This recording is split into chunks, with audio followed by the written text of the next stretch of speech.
MP board के कक्षा 10 के सभी विद्यार्थियों, आज का यहाँ वीडियो आपके लिए बहुत ही महत्वपूर्ण होने वाला है।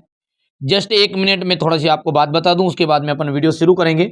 इस वीडियो के तहत आपको क्या क्या चीजें मिलने वाली हैं वो देख लीजिए। सेट ए के बाद में मैं सेट बी आपको सोल्व कराऊंगा, सेट सी सोल्व कराऊंगा, सेट डी सोल्व कराऊंगा, सेट ई और सेट ए। अब ये क्वेश्चन पेपर देख के आपके मन में एक विचार होगा, क्या ये असली पेपर है? तो नहीं बेटा, ये है आपके एक मॉडल पेपर। क्योंकि मैंने जो ऑफलाइन कोचिंग में जो बच्चों को पढ़ाता हूं ना, उसके तहत जो उनको मैंने सैंपल पेपर प्रोवाइड कराए हैं वही चीजें मैं आपको प्रोवाइड करवाऊंगा। पर डंके की चोट पर कह दूं, एक तरफ असली पेपर को रखना और एक तरफ मेरे द्वारा ये बताए गए 6 क्वेश्चन पेपर को रखना। ठीक है, 75 नंबर का पेपर है। यदि 70 नंबर से ऊपर का पेपर नहीं आया तो मैं आज के बाद में वीडियो नहीं बनाऊंगा। ठीक है, तो ये सारे सवालों का जवाब मैंने आपको स्टार्ट में दे दिया, क्योंकि बच्चे क्या है बार बार हमारे कंफ्यूज होते हैं, क्योंकि मैं नहीं चाहता कि जो बच्चा मेरे साथ जुड़ा हुआ है वो भटके। बहुत सारे के मन में यही शंका आती है कि नहीं असर ये असली पेपर है, नकली है, क्या रहेगा। तो बेटा मॉडल पेपर अपन सोल्व करेंगे, और मॉडल पेपर ऐसे सोल्व करा रहा हूं कि डंके की चोट पर मैंने शुरुआत में ही बता दिया आपको कि 1 नंबर आपका पेपर जाएगा और 75 में से आपके 70 प्लस नंबर आराम से आएंगे मेरे द्वारा बताए गए क्वेश्चन को, आप पेपर को आप सोल्व करोगे तो। चलिए, तो बिना किसी देरी के अपन हिंदी मीडियम और इंग्लिश मीडियम दोनों प्रकार के बच्चों को साथ में लेके चलेंगे। आशा करता हूं आप अब वीडियो पूरा देखेंगे, पूरी चीजों को समझेंगे। ठीक है, तो ना देरी करते हुए, ठीक है, अपन अच्छे सब शुरू करते हैं ना। चलिए, पहला क्वेश्चन पढ़ते हैं कि क्या है, निम्न में से कौन आहार श्रृंखला का निर्माण करते हैं। देखिए, ठीक है, निम्न में से आपका कौन सा आहार श्रृंखला का निर्माण करेगा। यहां पर देखिए बेटा, घास हो गया, गेहूं हो गया, आम हो गया, 3 ऑप्शन आपके सामने है। लेकिन यहां से आपका ऑप्शन बा जो है एकदम राइट रहेगा। अब इसका राइट होने का कारण क्या है? देखिए, घास जो है वो है आपका उत्पादक। घास क्या है? उत्पादक है। बकरी क्या है? घास को खाएगी बकरी। ठीक है, तो ये हो गया आपका प्राथमिक उपभोक्ता, और मानव जो हो गया वो आएगा आपका द्वितीयक उपभोक्ता के अंतर्गत। तो यहां से बा नंबर, मतलब ये कुल मिलाकर एक आहार श्रृंखला का काम करेगा। ठीक है, अच्छा, दूसरा क्वेश्चन क्या कह रहा है, मास्टर ग्रंथि का नाम क्या है। मतलब मास्टर ग्रंथि किसको कहते हैं?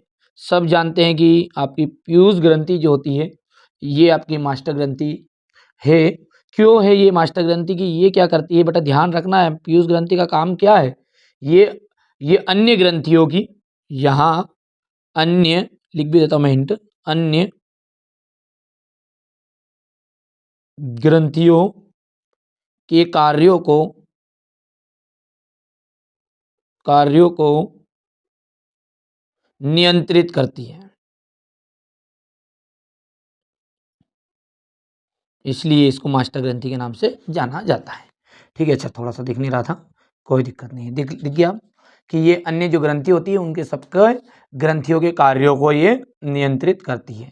चलिए, तीसरा पढ़ते हैं, निम्नलिखित में से कौन सा पद विद्युत परिपथ में विद्युत शक्ति को निरूपित नहीं करता।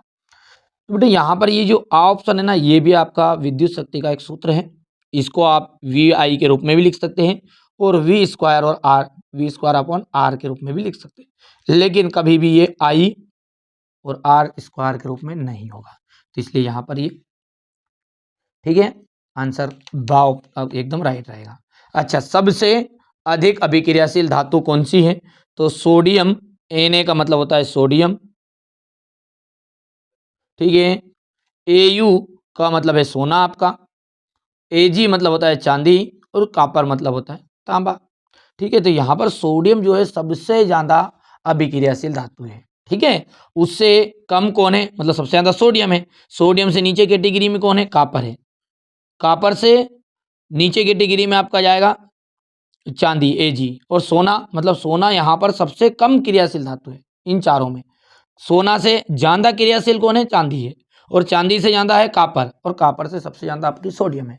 समझ में आ चुका है आपको? अच्छा, समतल दर्पण की जो फोकस दूरी होती है वो कितनी होती है? तो देखिए बाबू मेरे, समतल दर्पण की जो फोकस दूरी होती है ना, वो अनंत होती है। क्योंकि ये क्या करता है, प्रकाश की जितनी भी किरणें होती है, ध्यान से सुनना है, समय लगेगा, और समय दिया तो डंके की चोट पर कह रहा हूं कि यार आपको क्वेश्चन पेपर में भटकने की जरूरत नहीं पड़ेगी, सारे ऑप्शन अपने आप बनेंगे। समय तो लगेगा यार, है ना। तो समतल दर्पण की जो फोकस दूरी होती है वो अनंत होती, क्यों होती है? क्योंकि ये सारी की सारी प्रकाश किरणों को, ठीक है, अनंत दूरी पर केंद्रित करता है, इसलिए अनंत होती है। ठीक है भैया, ठीक है, ये चीज क्लियर है, आपको इतनी चीज समझ में आ चुकी होगी। अब यहाँ पर दो बिंदु आपको अच्छे से कंप्लीट करके ही रखना है। ठीक है, स्टार कर देता हूं मैं आपके लिए। देखिए बेटा, उत्तल दर्पण जो है, उत्तल दर्पण, ठीक है, उत्तल दर्पण जो है इसकी फोकस दूरी कैसी होती है? तो उत्तल दर्पण की जो फोकस दूरी होती है ना, वो हमेशा धनात्मक होती है, पॉजिटिव होती है। छोटी सी बात याद रख लोगे, उत्तल जो दर्पण है उसकी फोकस दूरी कैसी होती है? धनात्मक होती है। और अवतल दर्पण की फोकस दूरी, अवतल दर्पण की फोकस दूरी कैसी होती है? तो उसकी होती है ऋणात्मक, यानी कि नेगेटिव होती है। याद रखना है, तीनों दर्पण की, अवतल की ऋणात्मक, उत्तल की धनात्मक और समतल की होती है अनंत। तीनों में से एक ऑप्शन तो आपको इस साल भी नजर आ जाएगा। चलिए आगे बढ़ते हैं। ब्यूटेनॉन चतुर्थ कार्बन यौगिक है जिसका प्रक्रियात्मक समूह, ठीक है, प्रक्रियात्मक समूह क्या है? कीटोन है। अब ध्यान देना है, यहां पर पढ़ क्या रहे हैं अपन? ब्यूटेनॉन, ब्यूटेनॉन, ठीक है, मेथेनॉन, ठीक है, एथेनॉन। तो इस तरीके से जितने भी प्रत्यय, ध्यान रखना है, प्रत्यय, प्रत्यय तो सब जानते हैं ना, प्रत्यय जो है, प्रत्यय जिसमें भी ऑन रहता है, मतलब ओ की मात्रा और नानल, तो ओ की मात्रा ही सही है। ठीक है, तो वहां पर वो जो होता है वो कीटोन, कीटोन समूह को दर्शाता है। किसको दर्शाएगा? प्रत्यय ओन जिसमें भी रहेगा वो कीटोन समूह को दर्शाएगा। चलिए क्लियर हो गया इतना। अब आगे बढ़ते हैं इंग्लिश मीडियम वाले बच्चों के लिए। तो यहाँ पर अपन देखते हैं, choose the correct option and right. ठीक है, which of the following constitute as a food chain? तो grass, goat and human is, now answer आपका सही रहेगा। Name of master gland is, तो प्यूटरी ग्लैंड उसका आंसर है। ठीक है, तीसरा जो है वो क्या कह रहा है? ठीक है, which are the following terms does not represent electrical power in a current? तो बी ऑप्शन यहाँ पर राइट है। The most reactive metal is, तो सोडियम। और the focal length of a plane mirror is, तो इन्फिनिटी। और यहाँ से आपका जो 6 वाला है इसमें आपका हो जाएगा कीटोन। ठीक है, butanone is a 4 carbon compound with the functional group. ठीक है, तो कीटोन यहाँ पर राइट रहेगा। आराम से शांति से करोगे, धैर्य से करोगे तो समझ में आएगा, बाकी जल्दबाजी करोगे तो कोई दिक्कत नहीं है।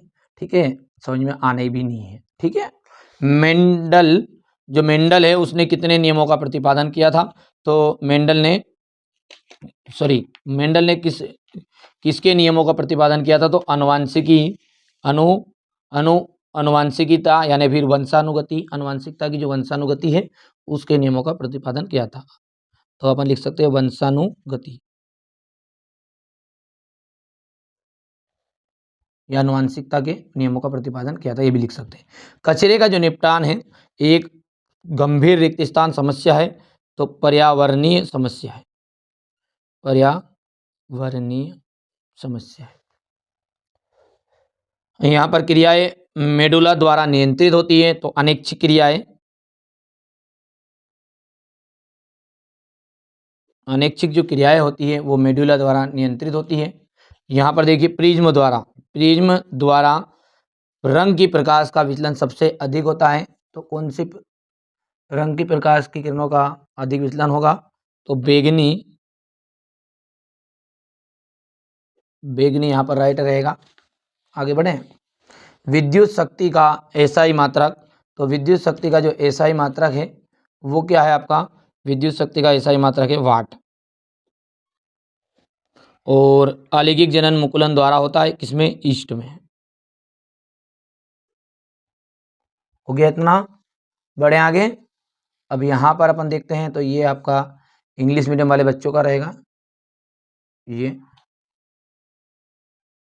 लिंग द बिलिंग से है। हो गया। अच्छा, एक महत्वपूर्ण सूचना हमारे बच्चों को प्रोवाइड करानी थी कि जिन बच्चों ने बेटा अभी तक अपना एप्लीकेशन इंस्टॉल नहीं किया है, एप्लीकेशन इंस्टॉल कर लेना है। ठीक है, अच्छा एप्लीकेशन कहाँ पर मिलेगा? डिस्क्रिप्शन में लिंक है। ठीक है भैया, डिस्क्रिप्शन में लिंक है बाबू, वहाँ से आपको ऐप इंस्टॉल कर लेना है।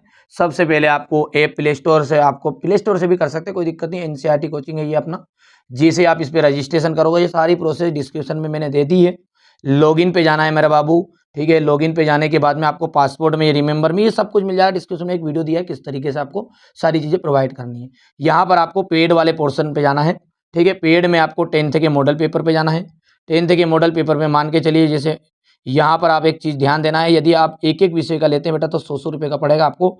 ये बता रहा हूँ क्या चीज़ें क्या नहीं है, पहले समझ लो, ठीक है। मैथमेटिक्स के अंतर्गत अपना है, तो मैथमेटिक्स में यहाँ पर जैसे आप क्लिक करोगे, ये हो जाएगा प्रोसेस टू पे। 100 रुपये आपका अमाउंट मांगेगा यदि एक विषय खरीदोगे तो। यदि सभी का एक साथ खरीदोगे ना तो आपको ठीक है डिस्काउंट पूरा मिलेगा, कोई दिक्कत नहीं है। 300 रुपये के लगभग में पूरा हो जाएगा। अब दो चीज़ें यहाँ पर, या तो QR कोड पे आपको करना है, तो QR कोड पे जैसे क्लिक करोगे तो ये QR कोड आपके सामने एक स्कैन, AI के द्वारा ये QR कोड स्कैन हो जाएगा, है ना। ध्यान देना है बाबू, ठीक है।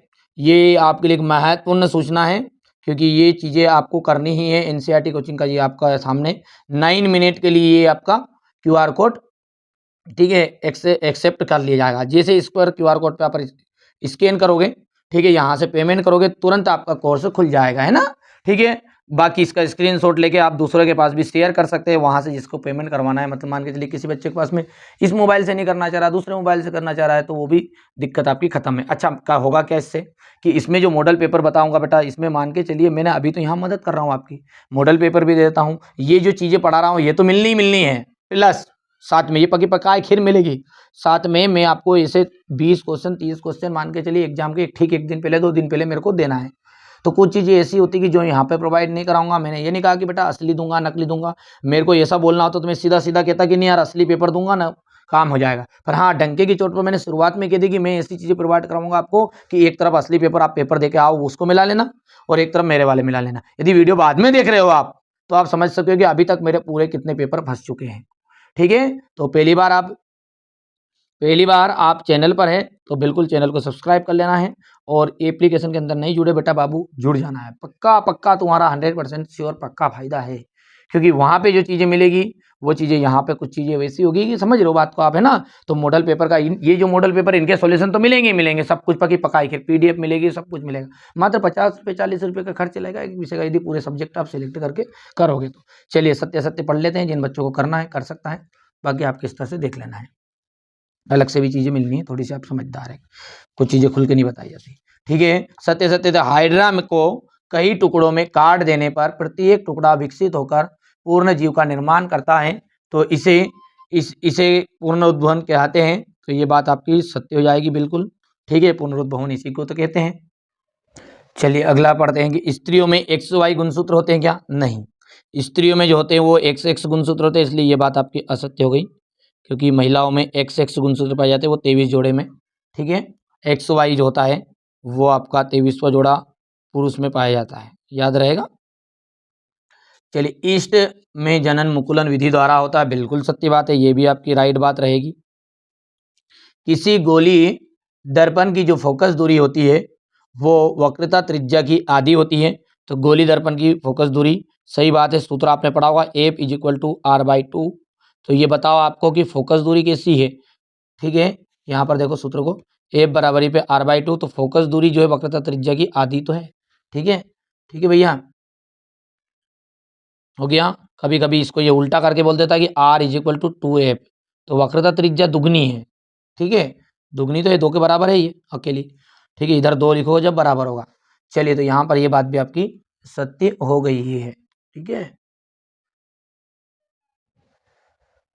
अरे यार भैया, हाँ चलो ठीक है।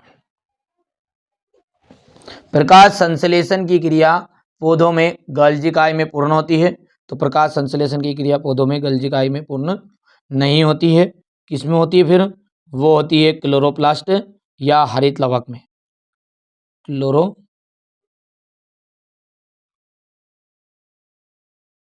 क्लोरोप्लास्ट या हरित लवक, दोनों में से एक। जंतु अपना भोजन स्वयं बनाते हैं? नहीं बनाते भैया, ये प्रत्यक्ष या अप्रत्यक्ष रूप से पेड़ पौधों पे निर्भर करते हैं, ठीक है। अब अगला क्वेश्चन क्या है कह रहा है, उसको देखते हैं भैया। ये आपका ट्रू फॉल्स है इंग्लिश मीडियम वाले बच्चों का। तो पहला जो है आपका अपन जानते हैं कि ट्रू है, दूसरा जो है वो फॉल्स है, तीसरा आपका ट्रू है, फोर्थ वाला आपका रहने वाला है यहाँ पर ट्रू, फिफ्थ वाला आपका रह जाएगा यहाँ पर फॉल्स, और सिक्स वाला जाएगा आपका फॉल्स। ठीक है, अब यहाँ पर आ जाएगा सही जोड़ी, सही जोड़ी। ठीक है, तो नेफ्रॉन का मिलान आपको करना है, तो नेफ्रॉन का जो मिलान है वो किससे होगा, तो नेफ्रॉन जो है वो आपका या वृक्क की संरचनात्मक इकाई से होगा। तो ये आपका पहला हो गया है। ठीक है, ठीक है, सिरिका, सिरिका की बात करें अपन तो सिरका जो है आपका, ठीक है, सिरिका आपका एक क्या है, एसिटिक अम्ल है। क्लोरोफिल, क्लोरोफिल का आपका जाएगा प्रकाश संश्लेषण। अनुवांशिक पदार्थ, देखिए अनुवांशिक पदार्थ कौन होता है, डीएनए अनुवांशिक पदार्थ है। धातु जो होती है विद्युत की सुचालक होती है। और संगमरमर का जो फॉर्मूला होता है वो होता है CaCO3। हो गया, रहेगा ध्यान इतना बढ़िया से। और यहाँ पर नेफ्रॉन जो है, नेफ्रॉन इंग्लिश मीडियम वाले बच्चों के लिए देख सकते हैं नेफ्रॉन है, तो नेफ्रॉन हो जाएगा, ठीक है, स्टेशनल यूनिट ऑफ किडनी। ठीक है, और यहाँ से इसका दूसरे का आपका एसिटिक एसिड हो गया। क्लोरोफिल, क्लोरोफिल का आपका हो जाएगा फोटोस्लाइसिस। अगला फोर्थ नंबर कौन सा बेटा, यहाँ पर जेनेटिक, तो फोर्थ नंबर का आपका जाएगा डीएनए। मेटल, मेटल जाएगा गुड वाला।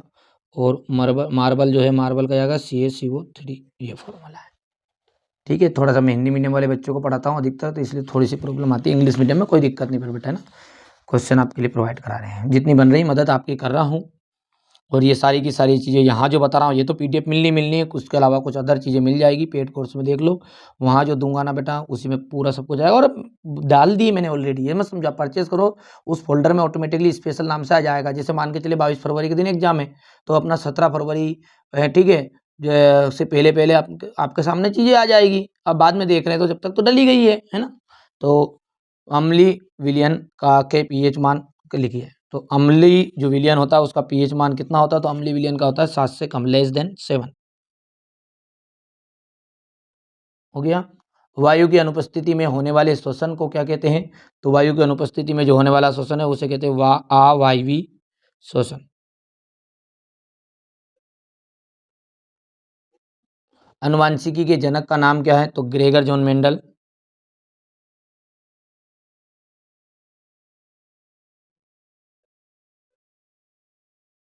शुद्ध जल का जो pH मान होता है वो होता है 7, यानी कि 7।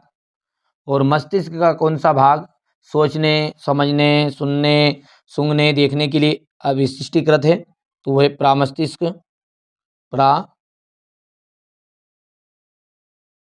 मस्तिष्क। CaOCl2 का यौगिक का प्रचलित नाम क्या है, इसको ब्लीचिंग पाउडर कहते हैं, या फिर अपन आम भाषा में इसको विरंजक चूर्ण कहते हैं। अधिकतर तो सब इंग्लिश में ही बोलते हैं इसे, विरंजक चूर्ण कह दो, या फिर आप क्या कह सकते हैं इसका दूसरा नाम, ब्लीचिंग पाउडर।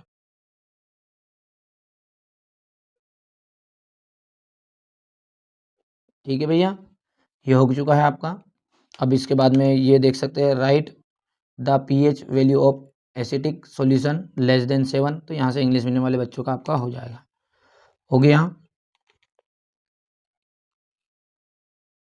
कर पाओगे आराम से बेटा।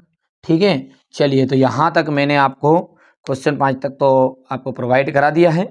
चलिए अब क्वेश्चन नंबर 6 की ओर आगे बढ़ते हैं। इससे पूरा सॉल्यूशन मैं आपको PDF के थ्रू हिंदी मीडियम का सॉल्यूशन और इंग्लिश मीडियम का सॉल्यूशन दोनों को साथ में समझाऊंगा।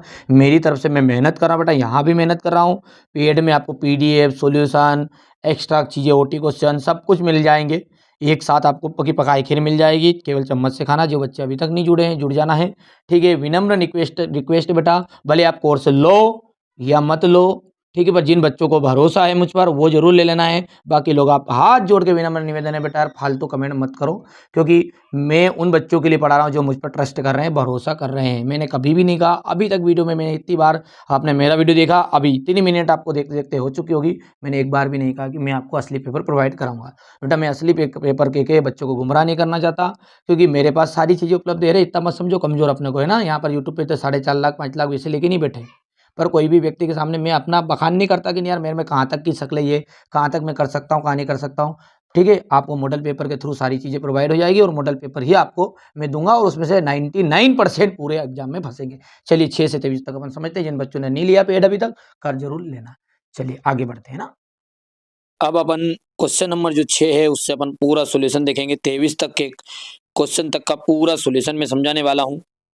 आशा करूंगा कि आप इस वीडियो में अंत तक बने रहेंगे, और आपको यदि 75 के 75 नंबर चाहिए तो ये वीडियो जितना भी मैं आपको सॉल्यूशन समझाऊंगा, देखो बेटा यहाँ से मैं मेहनत करूंगा, समय लगेगा, तो आपका भी ठीक है ये फर्ज बनेगा, आपको भी मेहनत करना है। मैं जितनी मेहनत करूँ उससे दुगनी मेहनत आप करना, ठीक है, तो आप अच्छे से स्कोर अच्छा कर पाओगे। चलिए शुरू करते हैं अब बिना किसी देरी के।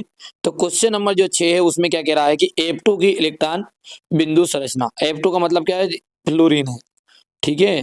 अब फ्लोरीन जो रहता है इसका परमाणु क्रमांक होता है 9, ध्यान रखना है परमाणु क्रमांक कितना है इसका 9। तो पहली कक्षा में 2 इलेक्ट्रॉन चले गए, और दूसरी कक्षा में आया 7, और जो अंतिम कक्षा रहती है यानी कि अंतिम वाला आखिरी वाला उसे कहते हैं बाह्यतम कोश में इलेक्ट्रॉन। तो बाह्यतम कोश में इलेक्ट्रॉन कितने बचे इसके, 7 बचे, ठीक है, क्योंकि पहले में तो 2 आ जाता है, दूसरे में 8 आता है, ठीक है। तो पहली में तो 2 हो गया, लेकिन दूसरे का 7, यानी इसके बाह्यतम कोश में कितने इलेक्ट्रॉन हो गए, 7 इलेक्ट्रॉन हो गए। तो एफ इस तरीके से कितने एफ है, 2 एफ है। इसकी तृप्ति कितने में होगी, तो 8 में तृप्त होगी, क्योंकि दूसरे वाले में 8 आते हैं। तो बेटा ये क्या रहेगा, देखो 2 2 4, ठीक है, 2 ये 6। इसी तरीके से इसके पास भी 2 2 4 और ये 2 6।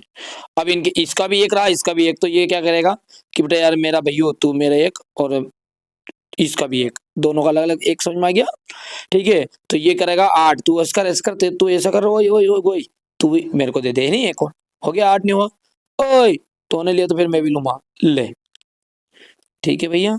तो ये हो गया आपके फ्लोरीन की इलेक्ट्रॉन बिंदु संरचना, सिंपल है। सेम H2 का आता है बेटा ऐसा, H2 का आ जाए आपके उसमें, तो H2 के में कुछ नहीं रहेगा, H में हाइड्रोजन जो होता है ना उसमें केवल बाह्यतम कोश में 1 इलेक्ट्रॉन होता है।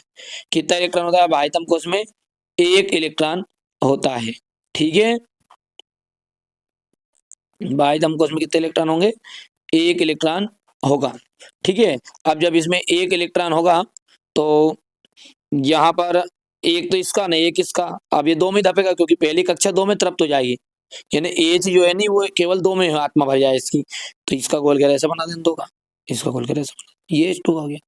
सेम इसी तरीके से अगला आएंगे तो बताते रहेंगे अपन। अब अथवा वाला क्वेश्चन क्या कह रहा है, हाइड्रोजनीकरण अभिक्रिया को उदाहरण सहित समझाइए। देखिए हाइड्रोजनीकरण अभिक्रिया जो है इसको उदाहरण सहित है, तो देखिए असंतृप्त हाइड्रोकार्बन, असंतृप्त हाइड्रोकार्बन कौन है, C2H4, ये हाइड्रोजन से क्रिया करेगा, संयुक्त होगा, किसकी उपस्थिति में होगा, तो ये होगा निकिल की उपस्थिति में, ठीक है, निकिल उत्प्रेरक की उपस्थिति में। निकिल क्या है आपका, उत्प्रेरक है, और संतृप्त हाइड्रोकार्बन बनाएगा। संतृप्त हाइड्रोकार्बन मतलब देखो यहां से आपका C2 हो गया, ये भी C2 ही है, और H6 बन गया, देखो ध्यान से बन गया, बन गया, क्योंकि H6 हो गया, तो इसको ऐसा भी लिख सकते हैं। देखो C कितनी बार है, 2 बार है, तो CH3 बात तो वही है। तो क्या हुआ है यहाँ पर, ध्यान से समझो कि असंतृप्त हाइड्रोकार्बन जो है वो हाइड्रोजन से संयुक्त हो रहा है, किसकी उपस्थिति में, निकिल उत्प्रेरक की उपस्थिति में। तो इस तरीके से निकिल उत्प्रेरक को ऊपर लिखना है, और संतृप्त हाइड्रोकार्बन बना देता है। तो इस अभिक्रिया को ही हाइड्रोजनीकरण अभिक्रिया कहते हैं। अगला क्वेश्चन क्या कह रहा है, क्वेश्चन नंबर 7, प्रकाश संश्लेषण के लिए आवश्यक कच्ची सामग्री पौधा कहाँ से प्राप्त करता है।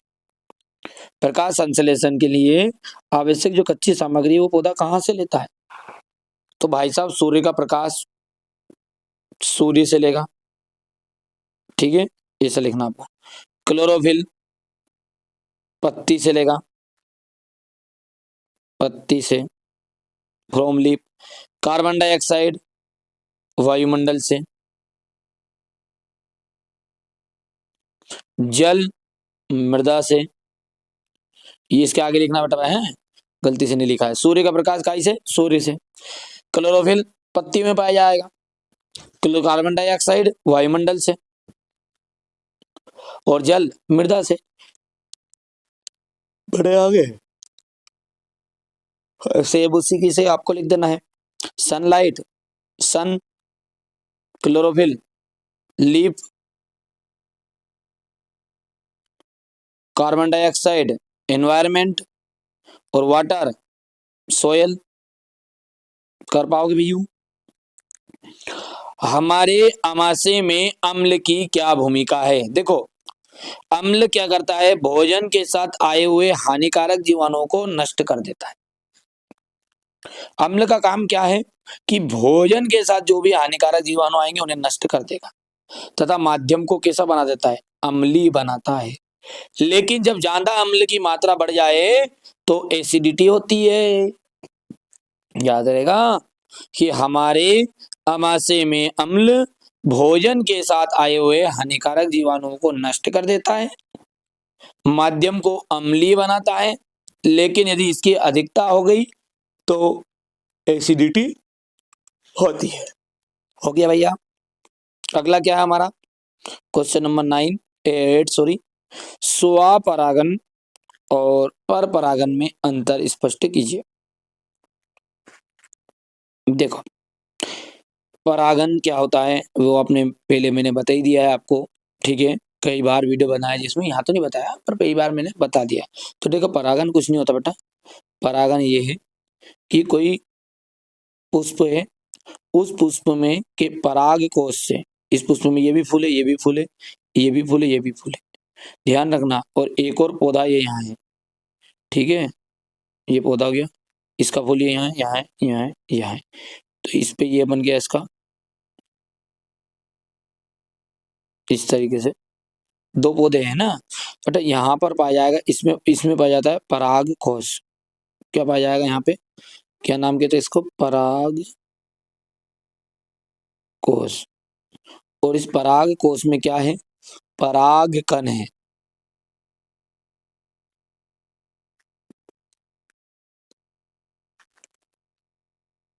पराग कोश में क्या पाया जाएगा, पराग कण पाया जाएगा, ठीक है। पराग कोश में क्या पाया जाता है, पराग कण पाया जाता है। तो ये जो पराग कोश से पराग कण है, ये वर्तिकाग्र तक पहुंचेंगे। कहां तक पहुंचेंगे, वर्तिकाग्र तक पहुंचेंगे। बस इस घटना को ही कहा जाता है आपका परागन। अब ध्यान देना है, ये तो इतनी बात तो समझ में आ गई कि पराग कोश से पराग कणों का वर्तिकाग्र तक पहुंचने की घटना को हमने कहा परागन।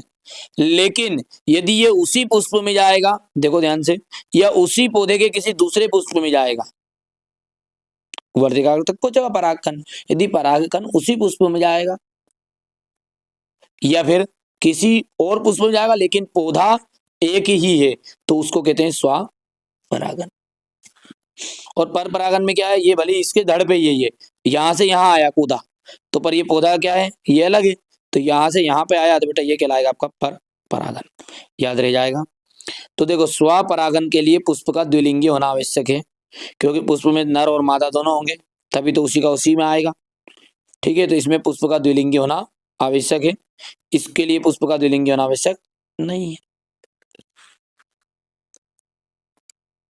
अगला क्या कह रहा है, इसके लिए माध्यम की आवश्यकता नहीं होती है, इसके लिए बाहरी माध्यम की आवश्यकता होती है। समझ में आया कि नहीं आया? अगला क्या कह रहा है कि दो पॉइंट समझ में आ गए कि स्वपरागन के लिए पुष्प का द्विलिंगी होना आवश्यक है, इसके लिए पुष्प का द्विलिंगी होना आवश्यक नहीं है। बाहरी माध्यम की आवश्यकता नहीं होती, इसके लिए बाहरी माध्यम की आवश्यकता होगी, क्योंकि एक पौधे से दूसरे पौधे तक किसके द्वारा जाएगा, या तो हवा के द्वारा जाएगा, पानी के द्वारा जाएगा, कीट के द्वारा जाएगा, किसी न किसी के द्वारा तो जाएगा। तो वो क्या कहलाएगा आपका, कि इसके लिए बाहरी माध्यम की आवश्यकता होती है। अगला, इसमें बीजों की संख्या कम होती है, इसमें बीजों की संख्या अधिक होती है। इसके बीज आकार में छोटे होते हैं, इसके बीज आकार में बड़े होते हैं।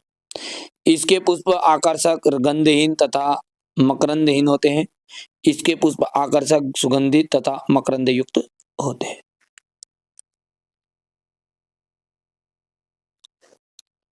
ये इंग्लिश मीडियम वाले बच्चों के लिए हमारे।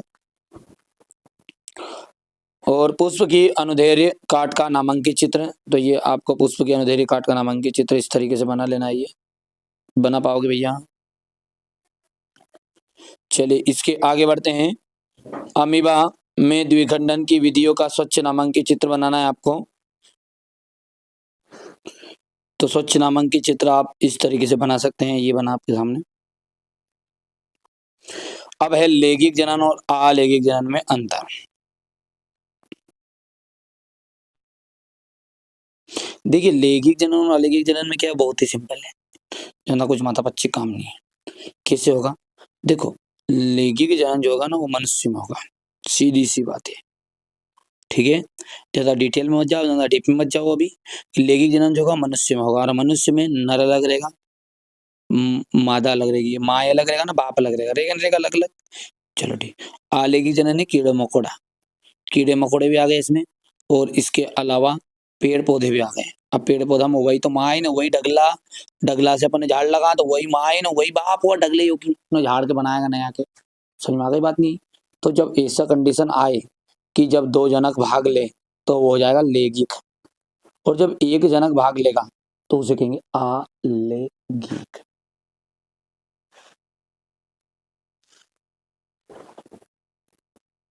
समझ में आ गया है कि लैंगिक जनन में दो जनक भाग लेते हैं और अलैंगिक जनन में एक जनक भाग लेता है। इसमें युग्मक उत्पन्न होते हैं, इसमें युग्मक उत्पन्न नहीं होते। इस प्रक्रिया में निषेचन होता है, इसमें निषेचन नहीं होगा। देखो ध्यान देना, देखो भैया, निषेचन, निषेचन, तीन शब्द पकड़ लो तुम तो, अंतर याद है। निषेचन, युग्मक और युग्मनज।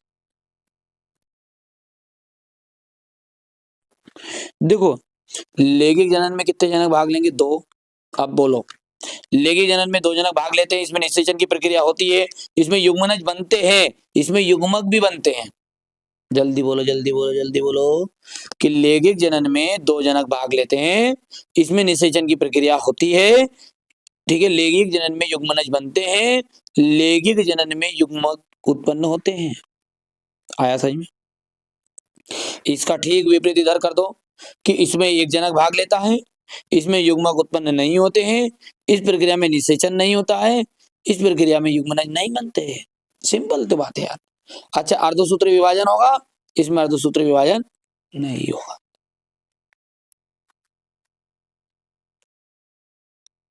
देखते हैं क्वेश्चन नंबर 10 की आनुवांशिकता क्या है। देखिए प्रश्न क्या पढ़ रहा है कि हेरेडिटी क्या है ना, इंग्लिश मीडियम का नीचे रहा है, ठीक है।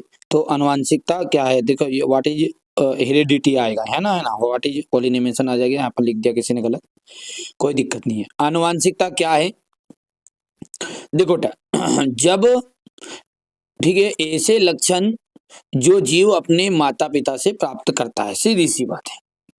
तो जो लक्षण है आनुवांशिक लक्षण, उनका एक पीढ़ी से दूसरी पीढ़ी पहुंचना ही क्या कहलाता है?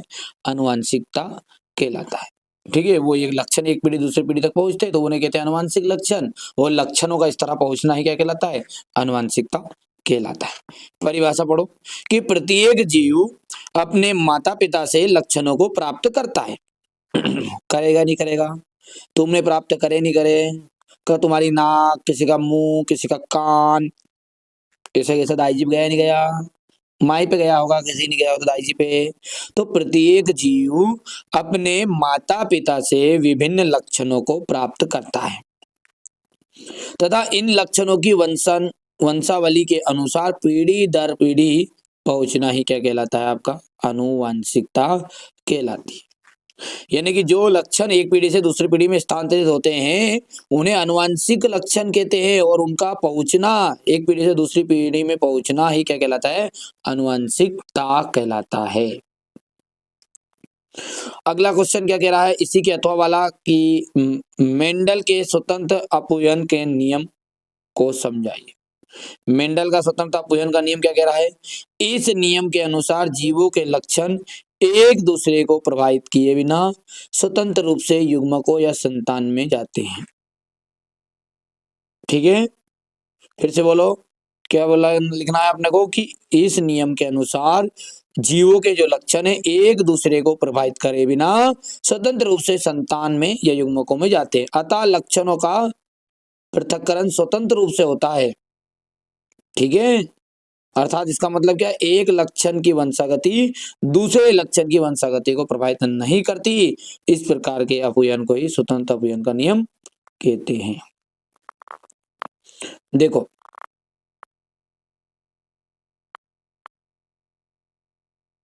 देखो अब यहाँ पे लिखेगा, इसको पढ़ लो एक बार, अब सही स्टार्ट हो जाएगा आपका कि इस नियम के अनुसार जीवों के जो लक्षण है वो एक दूसरे को प्रभावित किए बिना स्वतंत्र रूप से युग्मक या संतान में जाते हैं।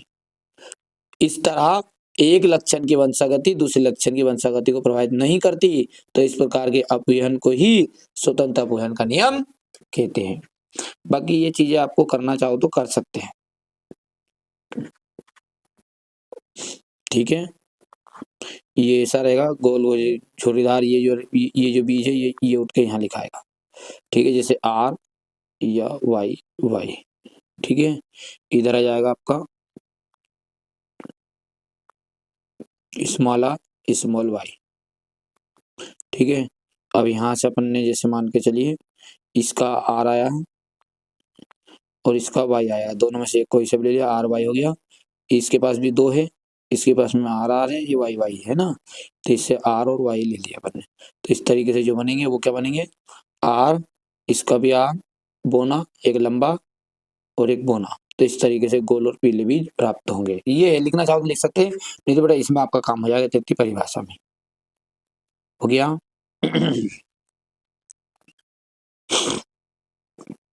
हो गया भैया? चलिए आगे बढ़ते हैं। अब देखिए, सोडियम, ऑक्सीजन, मैग्नीशियम के लिए इलेक्ट्रॉन बिंदु संरचना लिखिए।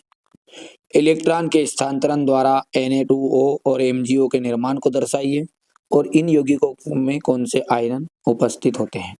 सेम इसी तरीके से इंग्लिश मीडियम का नीचे दिया है बेटा, ये इसका आंसर आपके सामने है, कर सकते हो, कर लवाओगे, ये तो आपने कर भी लिया होगा मेरे हिसाब से। चलिए अब अगला क्वेश्चन क्या कह रहा है आपका, यसत लेपन और अमलगम किसे कहते हैं। देखो यसत लेपन किसे कहते हैं? लोहे पर जस्ते की परत चढ़ाने को। ठीक है, लोहे पर जस्ते की जो परत है, यानी कि जिंक का मतलब होता है जस्ता, जिंक का मतलब क्या होता है? जस्ता होता है।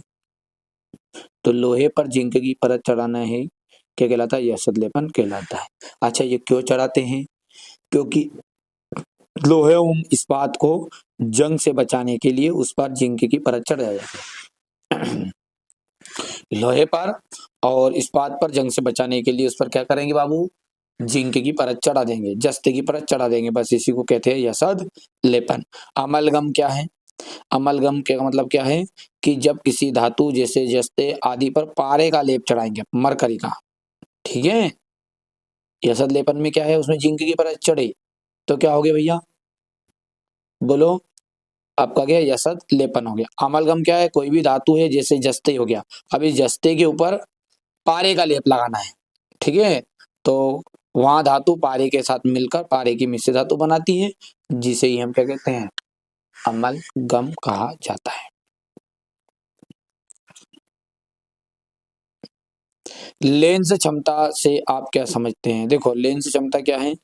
किसी लेंस के द्वारा प्रकाश की किरणों को अभिसारित एक बिंदु पर एकत्रित करने की, जैसे ये था ये था ये था ये था ये था, तो ये हो गया, और अपसारित यानी यहाँ से new new new new new सब दूर फैलाना, यानी एक जगह इकट्ठा करना और फैलाना, एक जगह इकट्ठा करना और फैलाना, इन दोनों की क्षमता को क्या कहते हैं? लेंस की क्षमता कहते हैं। सीधी सी तो बात है, सिंपल सी बात है, कोई रटने की जरूरत नहीं। किसी लेंस द्वारा प्रकाश की किरणों को अभिसारित और अपसारित करने की क्षमता। क्या शब्द है अपने पास में? अभिसारित है बेटा, ना अभिसारित मत लिखना। अभिसारित और अपसारित करने की क्षमता को ही लेंस की क्षमता कहते हैं। इसका मात्रक क्या है? तो इसका ऐसा ही मात्रक है डायोप्टर। लेंस की क्षमता होती है 1/f मीटर में। किसमें? मीटर में। हो गया भैया? इतना कर पाओगे नहीं कर पाओगे? जल्दी बोलो जल्दी बोलो। हो गया? ठीक है। इसका ऐसा ही मात्रक क्या होता है? डायोप्टर होते हैं। और इसकी लेंस की क्षमता का जो सूत्र है वो क्या है?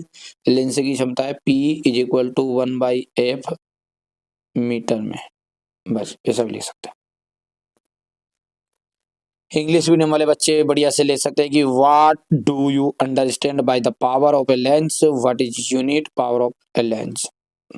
तो the ability of a lens to converge the and diverge light. हो बहुत जरूरी बढ़िया याद है। इंग्लिश अपने पढ़ना है, ठीक है? इंग्लिश मीडियम का अपने पढ़ने की बात बस की बात नहीं, इसलिए स्क्रीनशॉट ले लेना है ना। कम याद बेटा, इंग्लिश मीडियम नहीं पढ़ाया, सीधी सी बात है, क्यों झूठ झाड़ बोले। हिंदी मीडियम पढ़ाते, हिंदी मीडियम पर पूरा फुलफाल ज्ञान है। ठीक है बाबू। अच्छा, उस उत्तल दर्पण की फोकस दूरी ज्ञात कीजिए जिसकी वक्रता त्रिज्या 32 सेंटीमीटर है। देखो कुछ नहीं है, उस उत्तल दर्पण की वक्रता त्रिज्या, तो यहाँ करके क्या लिखेंगे अपन? F बराबरी पे R/2 हो गया। ठीक है, अपन जानते हैं यहाँ क्या दिया है उसने? वक्रता त्रिज्या दी है, तो वक्रता त्रिज्या कितनी? 32 सेंटीमीटर है। ठीक है, तो R बराबरी पे हो गया 32 सेंटीमीटर। और सूत्र जानते हैं अपन F बराबरी पे R/2, तो F बराबरी पे 32/2 यानी कि 16। तो 16 क्या आ गया? सेंटीमीटर। तो सेंटीमीटर में उत्तर लिख देना, बस सीधी सी बात है। ठीक है भैया, वक्रता त्रिज्या R बराबरी पे 32 सेंटीमीटर है, ऐसा लिख सकते हैं। और फोकस दूरी F बराबरी पे R/2 सूत्र होता है। ठीक है, तो करके लिख देना। ये लो साहब, सवाल खत्म हो गया।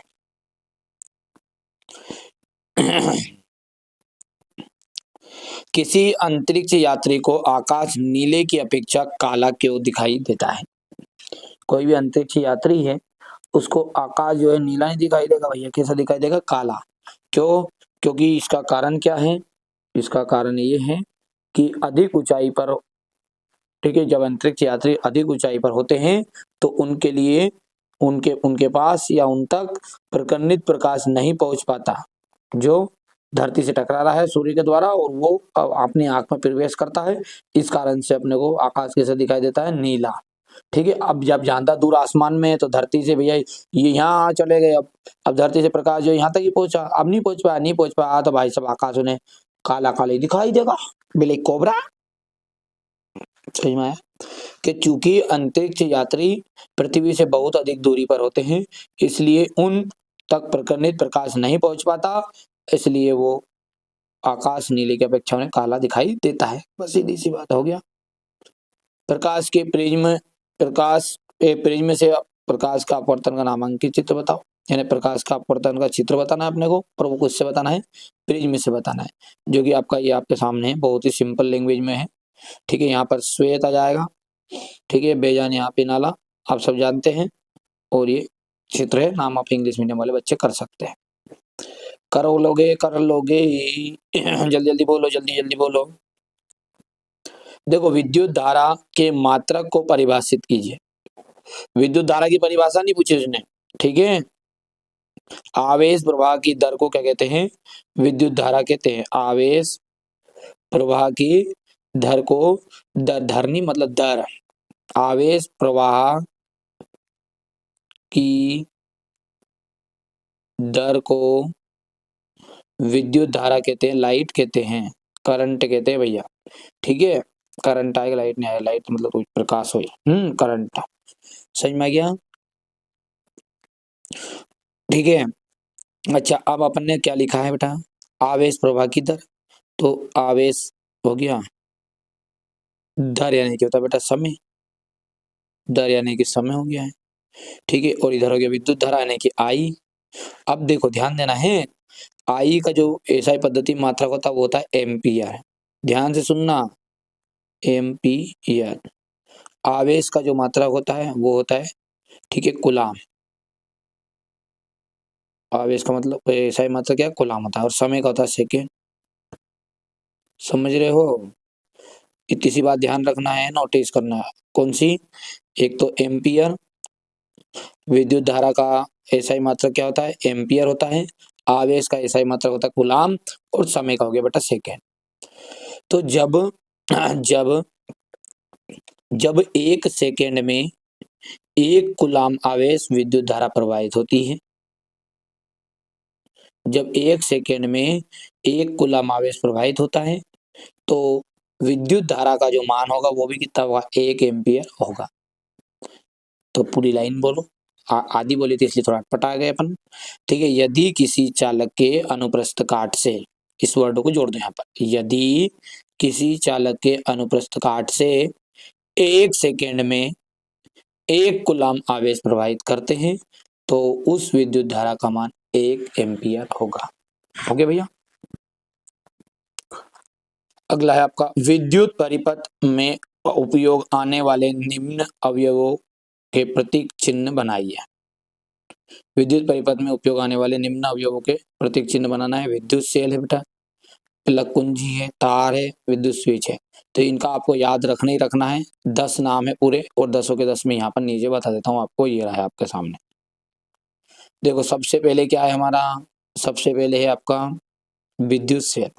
तो सेल बनाने का बहुत बढ़िया उपाय, देखो, इस तरीके से डंडा खींचो, इस तरीके से डंडा खींचो, कलर बदल लो, पहले तो बात खत्म करो। ठीक है, देखो, तो कैसे डंडा खींचना है, बिल्कुल देखो भैया ध्यान से। इस तरीके से खींचा, इस तरीके से खींचा, यहाँ पर बड़ा खींच दो, यहाँ छोटा खींच दो। बड़ा वाला हमेशा धन रहेगा, छोटे वाला ऋण रहेगा। तो ये बन गया आपका सेल। क्या बन गया है, सेल। और इसी सेल में यदि और जोड़ दो सेल का आगे, इसी लाइन खींचा, यहाँ पे बड़ा है, यहाँ छोटा है, फिर ये क्या जाएगा, बड़ा आ जाएगा, यहाँ छोटा जाएगा, फिर आगे बढ़ाएंगे तो इधर कौन आएगा, बड़ा आ जाएगा, फिर छोटा जाएगा। तो इस तरीके से सेल में सेल जोड़ा तो बन जाती बैटरी। ठीक है, समझने की कोशिश करना बाबू। यदि अपन ने इस तरह करके और ये छोटा कर लिया, ये कर दिया, तो ये प्लस और माइनस, ठीक है, क्या बन गया, सेल। अब इसी को आगे बढ़ाएंगे, ये लाइन पे उंगली धर लो, इस लाइन पे उंगली धर ली, अब इस दो बड़ा कर दो, फिर छोटा जाएगा ये। अब ये छोटे के बाद में कौन आएगा, बड़ा, ये हो जाएगा। समझ में आ गया बात नहीं? और बस इस तरीके से ये छोटा खत्म। यानी कि धन से शुरू करना है तो ऋण पे खत्म करना, और क्या। तो ये बन जाएगा आपका बैटरी। अच्छा, स्विच का मतलब क्या है? स्विच का मतलब ये बटन नहीं है, ये इस तरह की बटन नहीं बनेगी, नहीं तो खट को दबाओ ना खट हो जाए। तो स्विच मतलब क्या है, खुली स्विच है ये। ठीक है, तो खुली स्विच को किस तरीके से लोगे, इस तरीके से ढक्कन लगाना है ना, बस ये। और इसमें बीच में टपकी लगा दी, टिपकी, तो ये बंद कुंजी हो गई है ना, बंद स्विच हो गया। Open switch, close switch. तार संधि, तार संधि, तार संधि में कुछ नहीं है, ध्यान से देखना है। ये आपको लाइन खींचनी है। और ये पहले के जब छोटे छोटे थे ना, हम तो क्या करते थे, पहले क्या है, पूरे गांव में एक डीपी रहती थी। कोई बचपन, कोई गांव ग्रामीण क्षेत्र का बच्चा होगा तो उसे पता होगा कि पहले जब 24 घंटा वाली लाइट नहीं थी, जिस आप तब तुम्हारी उम्र में तो आ गई है, हम छोटे छोटे थे जब बेटा ना, छोटी छोटी उम्र में लाइट नहीं रहती थी, तो डीपी बल जाया करती थी, जल जाती थी। 2-2 3-3 महीने तक गाँव में लाइट नहीं आती साहब। तो 2-2 3-3 महीने तक लाइट नहीं आती, तो कई एक आधा भैया गई करता खेत की इनकी लाइट ले आता टुब्बेल उब्बेल वाली गाँव में से। अब ठीक है, जैसे मान के चलो अपना घर ये यहाँ है, ठीक है, अपना घर ये यहाँ है। अब वो तो लाइट मांगो तो लाइट दे नहीं, पर लाइट तो चलाना। अब रात में चलाना गुपचाप। अच्छा, कट कर लो, कट कर लो, ठीक है, कट कर लो अपन, तो लड़ाई हो जाए। तो अपन क्या करते थे, मान के चलो अपना घर ये यहाँ है, ठीक है बेटा, ध्यान से देखो, ये घर अपना यहाँ है। तो अपन क्या करते, घर में से एक डोरी हटता रात में, और धीरे से यूं करते, ठीक है ना, समझ में आ गया भैया? नहीं। और यहाँ की जगह अपन ने इसमें धीरे से यहाँ लपेट दिया, कट का ऊपर। तो कट के ऊपर लपेट दिया, तो वो तो हो गया तार संधि। ठीक है, पर अब ऐसा नहीं कर सकते थे बेटा। अब बिना संधि का तार करना क्रॉसिंग। बिना संधि का तार क्रॉसिंग मतलब क्या है कि भैया उसकी उसकी डोरी खराब नहीं होनी चाहिए, कबर अपना काम हो जाना चाहिए, लाइट बजाए। तो अपन क्या करते थे मालूम तेरे को कि भैया वास्तविक में करा बेटा, ऐसा है ना बचपन में, ये इस तरीके से अपन जैसे अपन गुड़िया उनके पास में रहते थे, वो कांटा निकालने के लिए पिन रहती, तो उस पिन को अपन घुसा देते इस लो साहब, खत्म। तो ये है बेटा, कट नहीं करा अपन ने, डोरी को छेला नहीं है, उसमें क्या कर दी, घुसा दी, उसमें पिन घुसा दी, और वो डोरी ओल्ड घर में लाइट चलेगी, आधी रात में चला था, दिन में था वापस, मालूम नहीं पड़े, फिर चेक करना था तो कबलों का धड़े तो रहती सी डोरी। ठीक है भैया, तो ये हो गया बेटा बिना संधि वाला तार क्रॉसिंग, याद रहेगा। मैंने अभी तक आपको बताया है, यदि मैंने इस तरीके से बता दिया तो बोलो इसको बोलेंगे तार संधि, मैंने इस तरीके से बता दिया बाबूजी तो बोलो बिना संधि वाला तार क्रॉसिंग और बिना संधि के। विद्युत सेल बताओ कैसे बनेगा विद्युत सेल, ये रहा विद्युत सेल, फिर ठीक है, इसमें बड़ा इसमें छोटा, फिर ये बड़ा इसमें छोटा, ये क्या बन जाएगा आपका बैटरी। ठीक है, बैटरी के बाद में जाएगा स्विच का जाएगा ये यहाँ से ये, ठीक है, और स्विच बंद स्विच, बीच में टिपकी मार दो। तार संधि का कुछ नहीं करना, यहाँ से ये हो गया तार संधि, बिना संधि की तार क्रॉसिंग, ये हो गया भैया यहाँ से। ठीक है, अच्छा अब अगला क्या है, विद्युत बल्ब क्या है, बल्ब बनाने का तरीका देखो, तुम इधर देखो, ये लो साहब, एम बना दीजिए, एम बनाना है, ऐसे बनाना है, और इधर भी डंडा दो ना, इधर भी डंडा दो, ये क्या बन गया विद्युत बल्ब है। ठीक है, बना दोगे। विद्युत बल्ब के बाद में जाएगा प्रतिरोधक का चिन्ह देखो ध्यान से, इधर करना है। अब पहले नीचे नहीं करना है, नीचे नहीं खींचना, शुरुआत में आपको ऊपर खींचना है ऐसे, फिर अब नापा जाए नीचे, फिर ऊपर, फिर नीचे, फिर ऊपर, फिर नीचे, फिर ऊपर नीचे। अब जब यहाँ से ऊपर था तो लास्ट में कहाँ छोड़ना है, नीचे लाके छोड़ना, बस खत्म। इतनी सी याद तो रह जाएगी पक्का। जल्दी बोलो बेटा, 10 है, 10 में से 4 नंबर के तो बिल्कुल आते हैं, ये बात ध्यान रखना है। इसलिए मैं थोड़ा सा प्रेशर दबाव डाल के यहाँ रुक गया हूँ ना, शांति से बता रहा हूँ आपको, है भैया। ठीक है, हो गया भैया, प्रतिरोधक हो गया। अच्छा, परिवर्ती प्रतिरोधक में कुछ भी नहीं है, यहाँ से इस तरीके से बना दिया, ये ऊपर नीचे ऊपर नीचे ऊपर नीचे ऊपर नीचे ऊपर नीचे, खत्म। और परिवर्ती प्रतिरोधक में कुछ नहीं करना, या तो ये फिर इस तरीके से बना दो, या फिर तुम इसमें इस तरीके से, जैसे क्रॉस लगा नहीं लगा यहाँ पे, इस तरीके से क्रॉस बना देना। कर पाओगे नहीं कर पाओगे, जल्दी बोलो। अच्छा, एम्पियर सॉरी, एम्पियर गलत बोल दिया मैंने, एमीटर या ना आमीटर में कुछ भी नहीं है, ये आपका पहिया हो गया है। ये इधर रहता प्लस वाला पहले, इधर रहता माइनस वाला, और आमीटर है तो ए लिख देना। और सेम इसी तरीके से वोल्ट मीटर है तो वोल्ट मीटर में केवल क्या करना है, उस डिब्बे के अंदर भी लिख देना, बस धन का और इनका। समझ में आया कि नहीं आया, बोलो खजूर, समझ में आया कि नहीं आया, जल्दी बोलो। कर पाओगे, कर ही लेना, 4 नंबर का पक्का है। अच्छा, अम्ल और क्षार में अंतर देखो। अम्ल जो होते हैं वो किस तरह के होते हैं, तो अम्ल होते हैं स्वाद में खट्टे, अम्ल कैसे होते हैं, स्वाद में खट्टे होते हैं। क्षार स्वाद में कड़वे होते हैं। अम्ल स्वाद में किस तरह के होते हैं, खट्टे होते हैं। क्षार जो होते हैं स्वाद में कड़वे होते हैं, ध्यान रखना है। खाटा बुरुश जो लगेगा वही सारा का सारा है अम्ल, और यहाँ पर जो कड़वे लगेंगे वो है आपका क्षार। अच्छा, अम्ल जो होते हैं लिटमस पेपर को लाल कर देते हैं, तो आपने पढ़ा भी है, पूरी साल भर हो गया।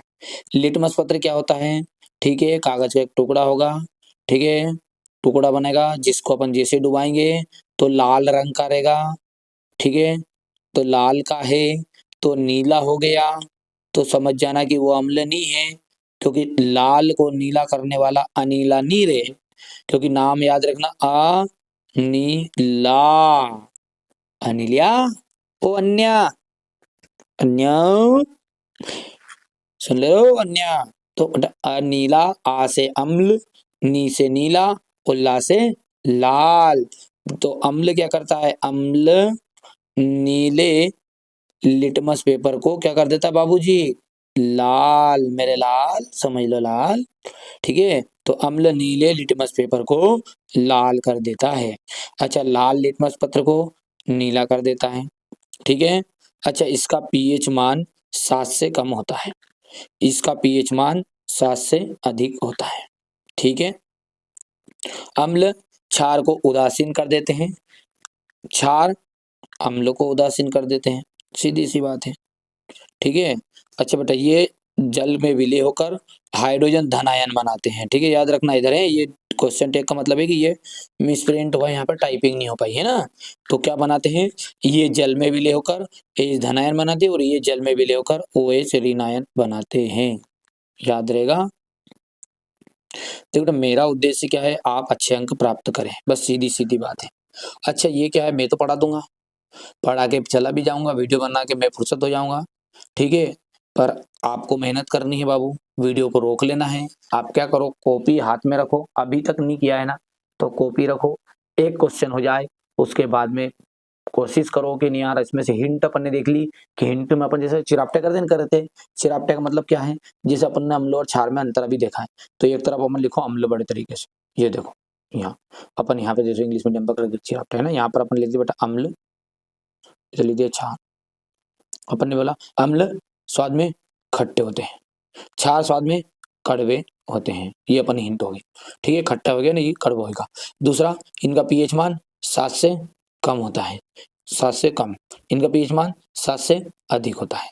ठीक है, तीसरी बिंदु क्या है, ये अनीला अनीला अम्ल नीले लिटमस पेपर को लाल कर देते हैं, क्षार लाल लिटमस पेपर को नीला कर देते हैं।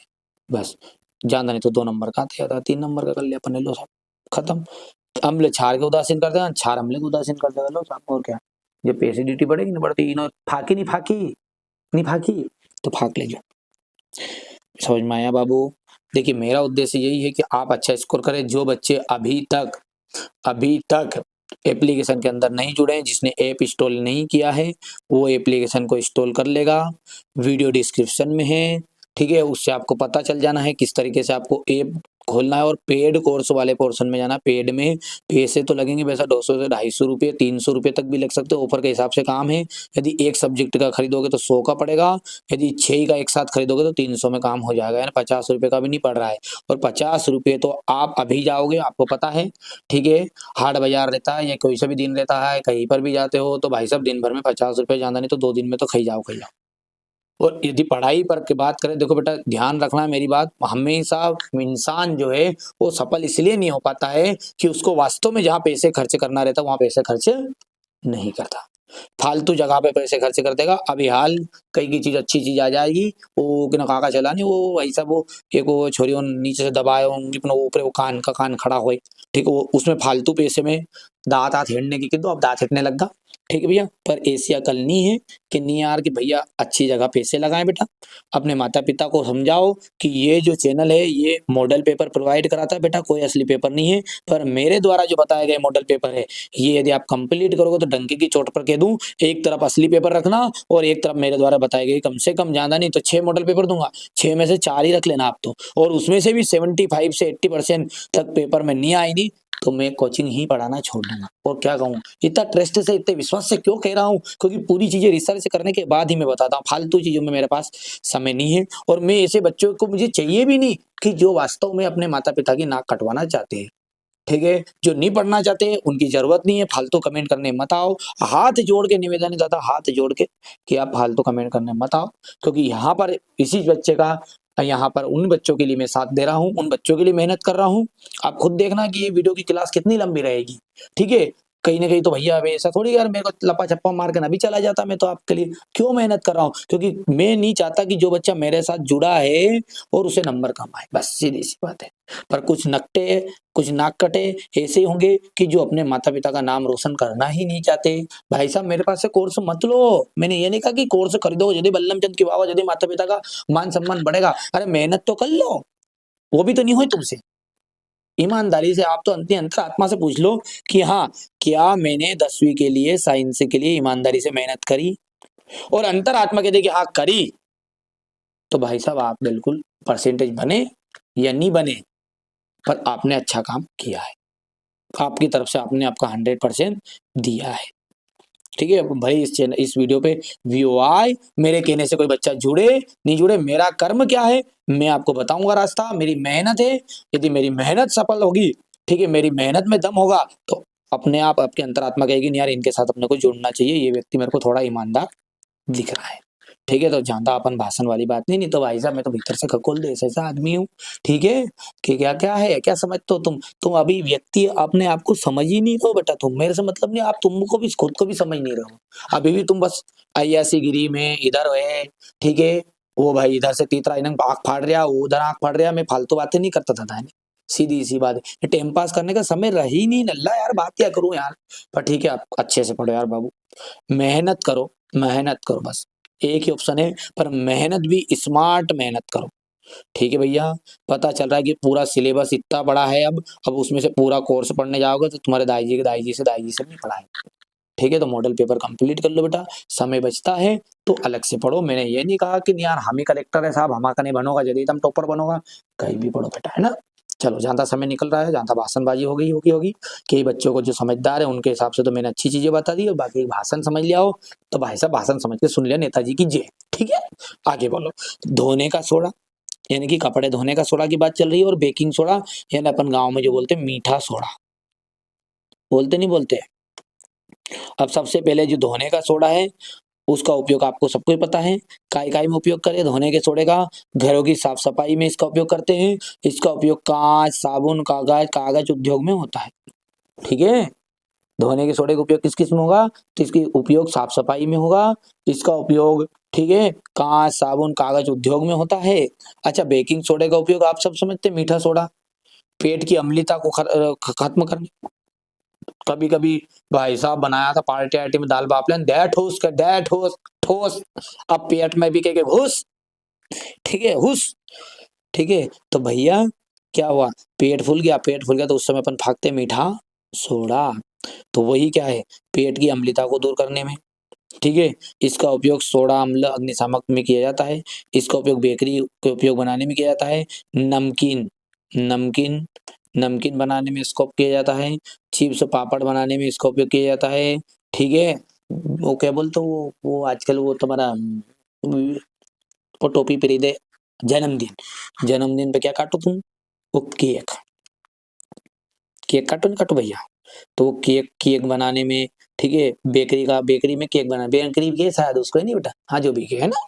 ठीक है, अब मेरे को तो पता नहीं है लल्ला कब जन्म होगा, माई से पूछो तो उतरता असारने लगतो कुआरने की, वो की बहादू का दन हो की पश्चिमी थी बेटा, दन तुम्हारे याद नहीं है। क्या कह के बताएगा दादा, कहीं मालूम कब हुए तो जन्म, हमारे नहीं मालूम। हो गया,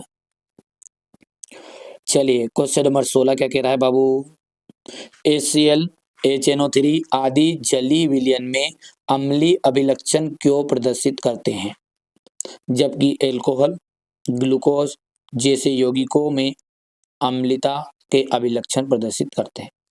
यानी कि ये, ठीक है, नहीं होते बेटा जब तक मैंने क्या प्रश्न अलग पढ़ देखे। हाँ, ऊपर वाला अम्लीय अभिलक्षण प्रदर्शित करता है, नीचे वाला अम्लीय अभिलक्षण प्रदर्शित नहीं करता है। तो देखो सीधी सी बात है कि जिसमें हाइड्रोजन धनायन रहेगा वो अम्ल का व्यवहार करेगा। अब जिसमें H धनायन नहीं रहेगा वो अम्ल का व्यवहार नहीं करेगा, सीधी सी बात है। फिर से सुन बोलूं, H धनायन को बोलते हैं हाइड्रोजन आयन, हाइड्रोजन आयन मतलब हाइड्रोजन धन आयन। ठीक है, और एक और रहता है H3O धन आयन, इसको क्या कहते हैं, हाइड्रोनियम आयन। ठीक है, तो बोलो अब जो करेंगे उसमें अम्लता का गुण प्रदर्शित करेंगे, सीधी सी बात है। तो क्या बोल रहा हूँ, शुरू की लाइन वैसे वैसे टिप टिप पे लिखेंगे यहाँ से यहाँ तक। ठीक है, HCl HNO3 आदि जलीय विलयन में आयनित हो जाते हैं और क्या बनाते हैं, H धनायन और H3O धनायन बनाते हैं। ठीक है, बोलो लाइन जल्दी से, बोलने की रखिए मेरे साथ। HCl HNO3 आदि जलीय विलयन में आयनित होकर, कहाँ से लिखा है, यहाँ से लिखा है जलीय विलयन, बस ये जलीय विलयन में क्या हो रहे हैं, ये आयनित हो रहे हैं, आयनित मतलब विघटित हो रहे हैं। और हाइड्रोजन आयन, यानी ये भी मत बोलो नाम, यानी ये भी मत बोलो नाम, बोलो भैया अब बोलो, लो बताओ। ठीक है, HCl HNO3 आदि जलीय विलयन में आयनित हो जाते हैं और H धनायन और H3O धनायन बनाते हैं, जिसके कारण विलयन में अम्लता के अभिलक्षण प्रदर्शित होते हैं। अब जबकि फलाना सिंह, ढिमका सिंह ये यौगिक आयनित नहीं होते हैं, आयनित नहीं होते हैं तो H धनायन नहीं देते हैं तो अम्लीयता के लक्षण प्रदर्शित नहीं करते हैं। ठीक है, तो नीचे कैसे कैसे लिख देना कि जबकि एल्कोहल एवं ग्लूकोज जैसे यौगिक आयनित नहीं होते हैं इसलिए उनके विलयन में अम्लीयता के अभिलक्षण प्रदर्शित नहीं होते हैं। कर पाओगे भैया? चलिए आगे बढ़े। ठीक है, चलिए इधर देखो आगे। अब अगला क्या है, विरंजक चूर्ण एवं प्लास्टर ऑफ पेरिस का रासायनिक सूत्र एवं उपयोग लिखिए। विरंजक चूर्ण, देखिए विरंजक चूर्ण क्या है? कैल्शियम ऑक्सीक्लोराइड है, इसका रासायनिक नाम है कैल्शियम ऑक्सीक्लोराइड। कैल्शियम से C हो गया, ऑक्सी के लिए O हो गया, क्लोराइड के लिए Cl2 हो गया। बोलो Ca, बोलो जल्दी से CaO, तो CaO Cl2, बोलो भैया। ठीक है, तो क्या नाम है विरंजक चूर्ण का रासायनिक नाम? बोलो जल्दी से बोलो, कैल्शियम ऑक्सीक्लोराइड। और विरंजक चूर्ण का सूत्र क्या है? CaOCl2। ठीक है, उपयोग क्या है? कागज एवं कपड़ों के विरंजन में, कीटाणुनाशक के रूप में। हो गया भैया। अच्छा, इसके नीचे क्या है? Plaster of Paris. ठीक है, प्लास्टर ऑफ पेरिस का रासायनिक जो नाम है कैल्शियम। ठीक है, कैल्शियम, इसका पूरा नाम क्या हिंदी में लिख दिया है, कैल्शियम सल्फेट अर्ध जल योजित। ठीक है भैया, यहां पर देखो बेटा,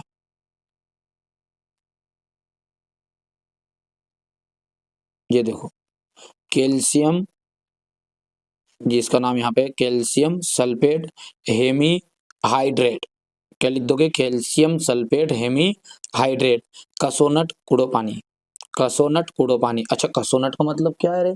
अच्छा, कसोनट का मतलब क्या है? तो कसोनट का मतलब ये है कि, ठीक है, कसोनट का मतलब ये है कि 4 नट है तो का 100 होगी। कितना नट है? कसोनट અને कुर्दो पानी, कितना पानी कुर्दो? आधा लीटर, 1/2 H2O लो साहब, कसोनट कुड़ो पानी। समझ में आएगी नानी? ओ नानी, ओ ओ, ओ झिंगुर, झिंगुर थारी को, हाँ हाँ थारी को झिंगुर। ठीक है, समझ में आ गया? चलिए हो गया भैया, आगे बढ़े। अरे जुलूस बढ़ाने वाला हूँ, बड़ी तो गए। उपयोग में है टूटी हड्डियों को पर प्लास्टर चढ़ाने में, मूर्तियां बनाने में, खिलौने बनाने में, सजावटी वस्तु बनाने में। ये अलग अलग चाहो तो अलग पॉइंट लिख सकते हो, मूर्तियां बनाने में, खिलौने बनाने में, सजावटी वस्तु बनाने में और साँचे बनाने में। ठीक है, मूर्ति का साँचा होना एक ना, वो इंग्लिश मीडियम वाले बच्चे बढ़िया से इसको कर लेंगे कंप्लीट। हो गया। अच्छा, अगला क्या कह रहा है अपना क्वेश्चन नंबर 17 कि पारितंत्र किसे कहते हैं और पारितंत्र में अपमार्जकों की क्या भूमिका है? पारितंत्र किसे कहते हैं और पारितंत्र में अपमार्जकों की भूमिका क्या है? देखिए, पारितंत्र में क्या है? जीव, ठीक है, जीव मतलब जैविक और अजैविक घटक, ठीक है, मिलकर क्या कहलाते हैं? पारितंत्र का निर्माण करते हैं। ठीक है भैया, पारितंत्र की परिभाषा यदि सिंपल परिभाषा में बात करूं आपसे तो सिंपल परिभाषा में बता देता हूं, मेरे पास लिखी हुई है एक जगह और। ठीक है, यहाँ थोड़ी सी टप पड़ रही है। तो पारितंत्र, राम राम जय राजा राम, हे राजा राम आइए, प्रभु राम आइए, मेरे भोजन का भोग लगाइए। वो राजा राम आइए, प्रभु राम आइए, मेरे भोजन का भोग लगाइए। अरे आचमनी अरे धान आरती, आज यही रे मेहमानी, आचमनी अरे धान आरती, आज यही रे मेहमानी। अरे कहाँ ढूंढ रही हो प्रश्न, मिल जा फटाफट। अरे सूखी रोटी खाओ प्रेम से, पियो नदी का पानी, आजा राम आइए, प्रभु राम आइए, ओ मेरे भोजन का भोग लगाइए। प्रभु राम आइए, वो सीताराम आइए, मेरे भोजन का भोग लगाइए। देखो बेटा, पारतंत्र का मतलब क्या है?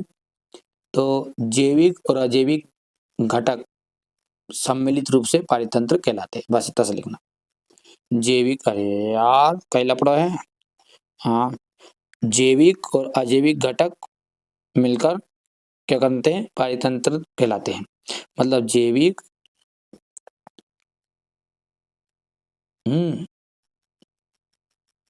ठीक है भैया। तो जैविक घटक और अजैविक घटक सम्मिलित रूप से पारतंत्र कहलाते हैं। जैविक घटक एवं अजैविक घटक सम्मिलित रूप से पारतंत्र कहलाते हैं। बस इतना सा लिख पाओगे। अच्छा, पारतंत्र में अपमार्जकों की भूमिका क्या है?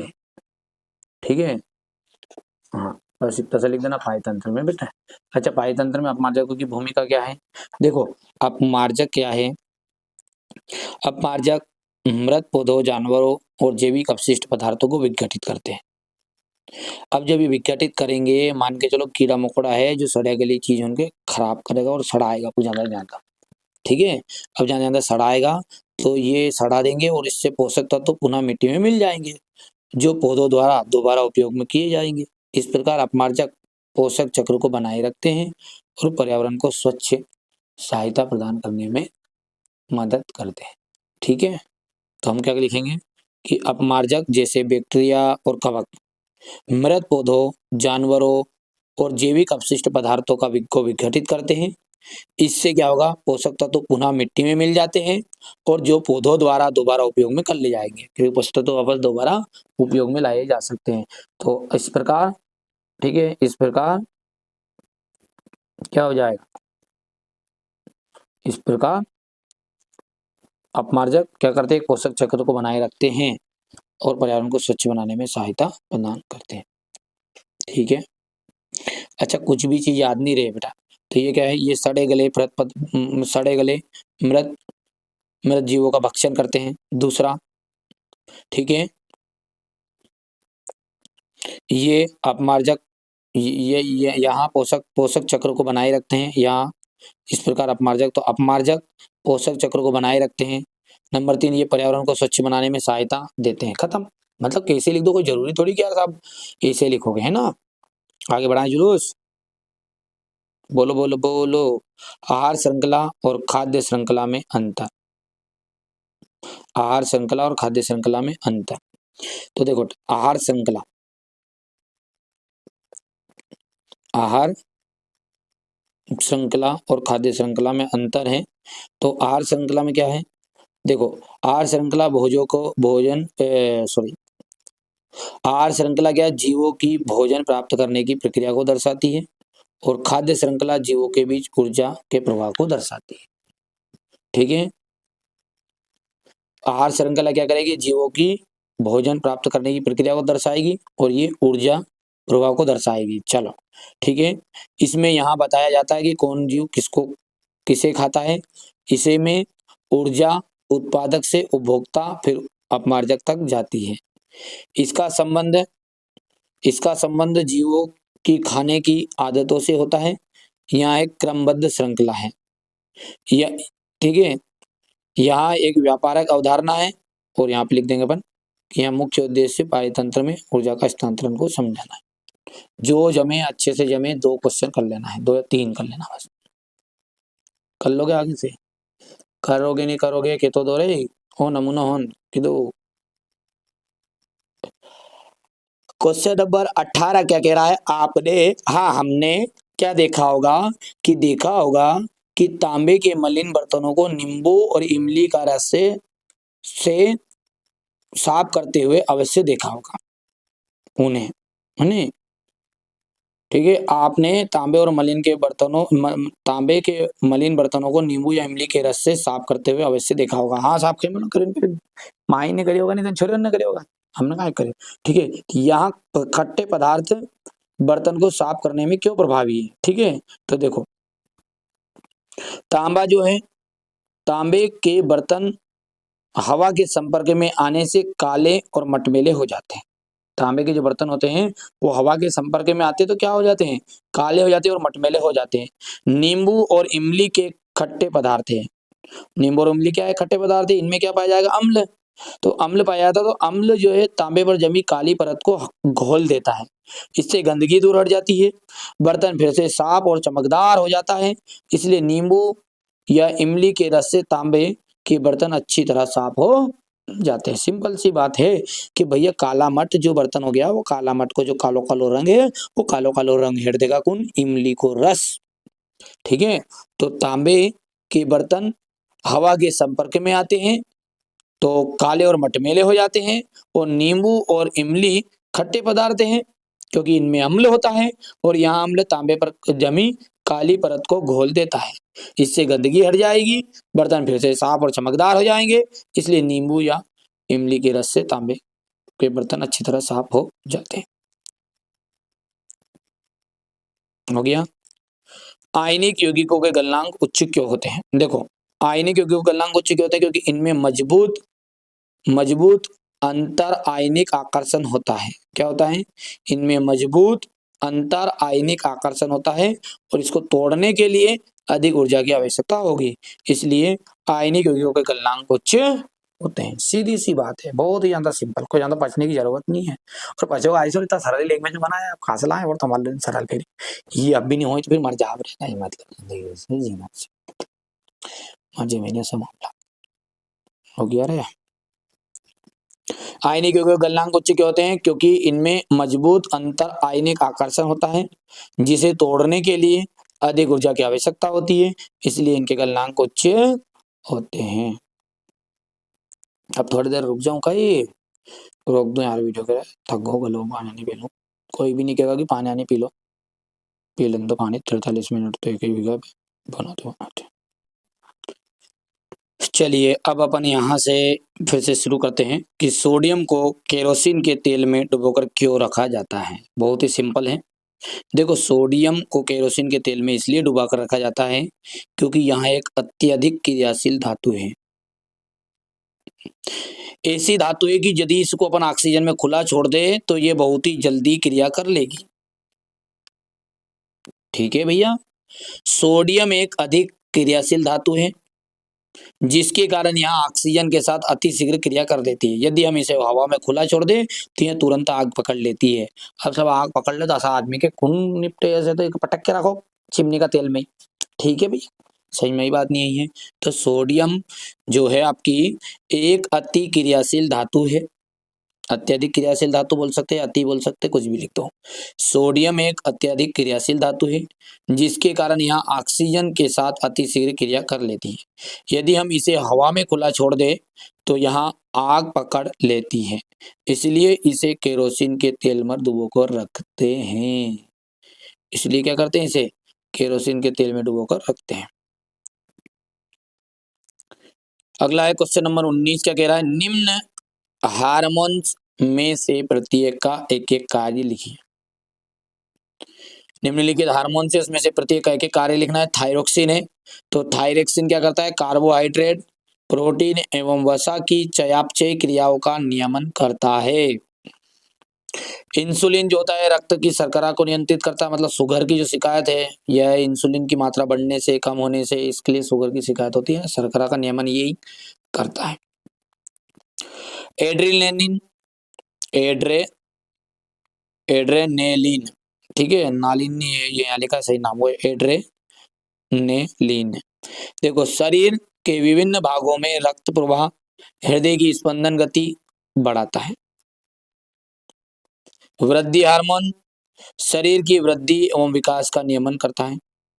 टेस्टोस्टेरोन मनुष्य में यौवन आरंभ के समय होने वाले शारीरिक परिवर्तनों का नियमन करता है। हो गया भैया, यहां से आप इसको क्वेश्चन देख सकते हैं। मनुष्य के मस्तिष्क का नामांकित चित्र बताना है आपको, तो मनुष्य के मस्तिष्क का नामांकित चित्र ये रहा आपके सामने। ठीक है, इसके अलावा अगला जो है, किसी क्षण चुंबक के लिए चुंबकीय क्षेत्र के लिए रेखाएं खींचना है। तो कुछ भी नहीं करना है भाई साहब, ये आपका क्षण चुंबक हो गया, ये तो याद ही होगा आपको। ये एन ध्रुव है, ये एस ध्रुव है। तो एन से निकलती है, एस की ओर प्रवाहित होती है। ठीक है, एन से निकलती है, एस की ओर प्रवाहित करती है। एन से निकलती है, एस की ओर प्रवाहित होती है। देखो ध्यान से, अब यहाँ पर देखो, इसमें एन यहाँ बनाया है, तो एन से निकलेगी, देखो इधर की तरफ गई है, तो इसलिए तीर का निशान इसने ऐसा लगाया। आप एन इधर लिख दो, तो मतलब एन से जानी है, ये इधर ध्यान रखना है। कर लोगे भैया क्वेश्चन नंबर 20, 19 मस्तिष्क, ये चित्र तो आपको बनाना ही पड़ेगा। दक्षिण हस्त अंगुष्ठ नियम क्या है? इसका मैंने सेपरेट वीडियो डाल दिया बेटा, क्योंकि यहाँ पे समय बर्बाद नहीं करूंगा। इसका आप दक्षिण हस्त अंगुष्ठ नियम ये बोल देना कि दक्षिण हस्त अंगुष्ठ नियम क्या है, बाय NCERT कोचिंग बोल देना, क्लियर तरीके से समझ में जाए, क्योंकि यहाँ पे समय लगेगा उसको समझाने में। कर पाओगे? बोलो हाँ या ना। इस साल 99% चांस है इसके आने के। इसको ऐसे मत समझ लेना बेटा क्या है, पर कुछ चीज ऐसी जो डायरेक्टली मैंने डाल रखी है, तो उनको वहां पे देख सकते हैं। देखो, संयोजन अभिक्रिया को समझाना है, वियोजन अभिक्रिया को समझाना है, विस्थापन को समझाना है और द्विविस्थापन को समझाना है। यहाँ पर देखो, सबसे पहले समझेंगे संयोजन। बहुत ही सिंपल, संयोजन में कुछ भी नहीं है। वे रासायनिक अभिक्रियाएं जिनमें दो या दो से अधिक तत्व मिलते हैं और एकल उत्पाद बनाते हैं। दो मिलेंगे, C+O2 एक बनाएगा, बस CO2। बोलो जल्दी से कि जब दो अभिकारक मिलते हैं, दो या दो से अधिक अभिकारक मिलकर एकल उत्पाद बनाते हैं। एकल का मतलब है कि आपका एक उत्पाद बनाएगा। सिंपल सी बात है, ज्यादा उलझने की जरूरत नहीं है कि जब दो अभिकारक मिलते हैं और एकल उत्पाद बनाते हैं, तो इसको क्या कहते हैं, संयोजन अभिक्रिया कहते हैं। उदाहरण तुम्हारे सामने लिख ही दिया मैंने, C+O2 CO2। कर पाओगे भैया? जल्दी से फटाफट करो, ठीक है। चलिए इसके आगे बढ़ते हैं। तो संयोजन समझ में आ गया आपको, ठीक है। ये आप यहाँ पर अभिकारक भी लिख सकते हैं, मतलब अभिकारक का मतलब ये है कि आप यहाँ पर लिख सकते हैं कि जिस ऐसी अभिक्रिया जिसमें दो या दो से अधिक अभिकारक मिलकर एकल उत्पाद बनाते हैं, उनसे संयोजन अभिक्रिया कहते हैं। हो गया। वियोजन अभिक्रिया बहुत ही सिंपल है, आप खुद ही वियोजन अभिक्रिया को कर सकते हैं, ठीक है। तो वियोजन अभिक्रिया के अंतर्गत क्या आएगा कि वे रासायनिक अभिक्रिया है जिसमें एकल अभिकारक, ठीक है, एक अभिकारक रहेगा इसमें, ठीक है, और टूट जाता है और दो या दो से अधिक उत्पाद बनाता है, उसे अपन कहते हैं वियोजन अभिक्रिया, ठीक है बेटा। तो ये यहाँ पर इस चीज का ध्यान रखना है कि वियोजन अभिक्रिया में अभिकारक टूटने के लिए प्रायः ऊष्मा, विद्युत ऊर्जा की आवश्यकता होती है, याद रहेगा। तो वियोजन अभिक्रिया क्या है कि ऐसी अभिक्रिया जिसमें एकल अभिकारक टूटता है, एकल अभिकारक टूटेगा और कितना बनाएगा, दो या दो से अधिक उत्पाद का निर्माण करेगा, उसे कहते हैं अपन कि, ठीक है, वियोजन अभिक्रिया। उदाहरण क्या है, उदाहरण में आपको यहाँ पर ये भी लिख सकते हैं, कोई दिक्कत नहीं बेटा, कोई समस्या नहीं। H2O भी लिख सकते हो आप, H2O, तो H2O में H2+O2 आ जाएगा ये, ठीक है। और O2 है, O दो बार करेंगे, जैसे O दो बार करेंगे तो यहाँ पे दो का गुना करना पड़ेगा, तो ये भी लिख सकते हैं आप। वियोजन का उदाहरण, बहुत सारे वियोजन का उदाहरण है। अच्छा, विस्थापन अभिक्रिया क्या है, बहुत ही सिंपल है। देखो, विस्थापन अभिक्रिया, इसमें क्या होगा कि इसमें एक तत्व दूसरे तत्व को उसके यौगिक से हटा देगा, हैं भैया। रामचरण जो है वो कालीचरण को हटा देगा, एक लात दूंगा तो कालीचरण फेंक दूंगा, भगा देगा और कालीचरण की जगह बैठ जाएगा, बस कुछ नहीं है। तो रामचरण कौन है यहाँ, रामचरण देखो ध्यान से आप, ये दिख रहा है ZN, दिख रहा है ZN, दिख गया, ZN हो गया। अब ZN जो होगा, इसने किसको भगाएगा, इस कापर को भगाएगा, ये हटाओ उठ, तो सबसे बाहर फेंक दिया, देखो ध्यान से, और इसकी जगह पे जाके ये बैठ गया। तो कैसे हुआ, ZN प्लस CuSO4, ठीक है, और Cu को बाहर फेंक दिया, हट रहे हो, लात दूं फेंक दूंगा, तो बैठ गया जाके कौन, ZnSO4, लो साहब, खत्म, ज्यादा पछने की जरूरत नहीं है बाबू। सॉलिड है, एस का मतलब सॉलिड है, AQ का मतलब है कि ये विलयन अवस्था में है, AQ विलयन अवस्था में, कॉपर सॉलिड अवस्था में है, ठीक है। तो वहां अभिक्रिया जिसमें एक तत्व दूसरे तत्व को उसके यौगिक से विस्थापित कर देता है, विस्थापन अभिक्रिया कहलाती है। इसमें अधिक अभिक्रियाशील कम अभिक्रियाशील तत्वों को विस्थापित कर सकता है, ये करता है। द्विविस्थापन अभिक्रिया सिंपल है ये भी, कि इसमें आयनों का आदान प्रदान होगा। आयनों का आदान प्रदान मतलब है कि Na2SO4 है, तो Na2 धनायन है, SO4 ऋणायन है, और BaCl2 है, BaCl2 धनायन ऋणायन। तो ये धन तो नीचे के जाकर स्क्रीन के साथ मिल गया, ये धन इसके साथ आ गया, बस और कुछ भी नहीं है, एक्सचेंज ऑफर।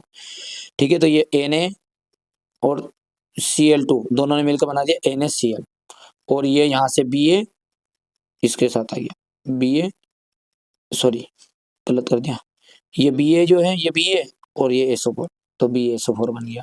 कर पाओगे? सिंपल है, ये चीज अपन ने पढ़ ली, पार्ट 1 का ही अभी अभी के लिए, तो याद है सबको बेटा। हो गया, हो गया। अब इसके बाद में अपन अथवा वाला क्वेश्चन देखते हैं। तो श्वसन को ऊष्माक्षेपी अभिक्रिया क्यों कहते हैं?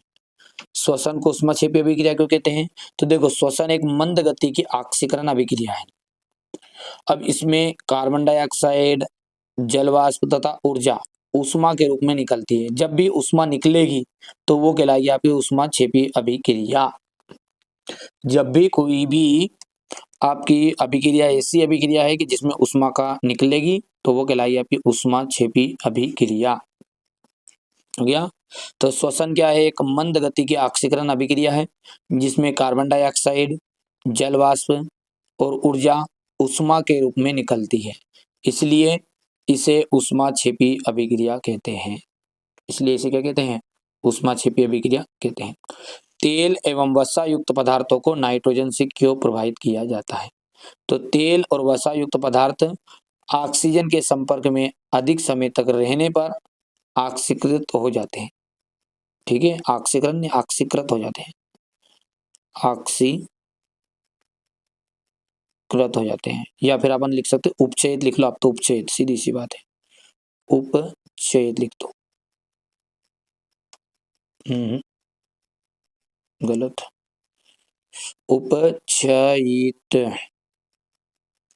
कर पाओगे? देखो, तेल तथा वसा युक्त पदार्थ ऑक्सीजन के संपर्क में अधिक समय तक रहते हैं तो उपचयित हो जाते हैं और अपना स्वाद और गंध बदल लेंगे। लो साहब, अब इसको समझने के लिए कोई उदाहरण देने की जरूरत नहीं है। घरे आया पाहुना, ए भावना, ओ भावना, थारा घरे आया है पाहुना, तो पाहुना के लिए बनानी पड़ेगी चिप्स, तलना पड़ेगा पापड़, ठीक है, और भी नहीं तो जल जाएगा उनका काकड़। ठीक है, तो बेटा जैसे पापड़ चीज लोगे, तलोगे, कुरली तलोगे, चिप्स तलोगे, तो थोड़े समय के लिए तो वे अच्छी लगेगी ताजी ताजी, 4 घंटा 5 घंटा बाद खरीदोगे, अलग तरह का स्वाद हो जाएगा। तो वो यही मैटर है बेटा कि क्या हुआ है कि तेल और वसा युक्त पदार्थ ऑक्सीजन के संपर्क में अधिक समय तक रहते हैं तो उपचयित हो जाते हैं और अपना स्वाद और गंध बदल लेते हैं। ठीक है, और गंध बदल लेते हैं, तो इसलिए इसे कम करने के लिए सक्रिय गैस नाइट्रोजन प्रोवाइड करते हैं। बस समझ में आ गया भैया? अगला याद रहेगा, देखो विकृत गंधिता की उस घटना को है, रहेगा विकृत गंधिता, जो चिप्स और पापड़ अपना स्वाद गंध बदले तो विकृत गंधिता कहते हैं, और उसको बचाने के लिए, विकृत गंधिता से बचाने के लिए उसमें नाइट्रोजन गैस प्रोवाइड करते हैं, मतलब भरते हैं।